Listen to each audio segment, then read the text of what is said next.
ஒரு சமயம் விநாயகர் கையிலையில் நடனமாடி கொண்டிருந்தார்.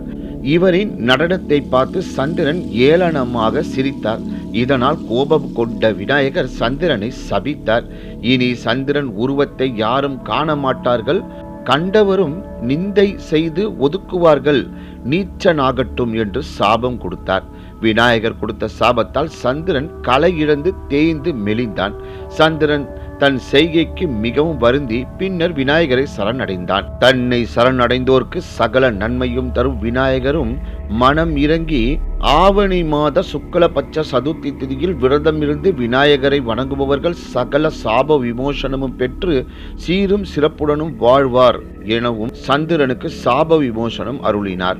ஆவணி மாத சுக்லபட்ச சதுர்த்தி திதியே விநாயகர் சதுர்த்தி நாளாகும். விநாயகர் விரத பூஜைகளை பத்தி இந்த பதிவில் இப்ப நம்ம தெரிந்து கொள்ள போகின்றோம்.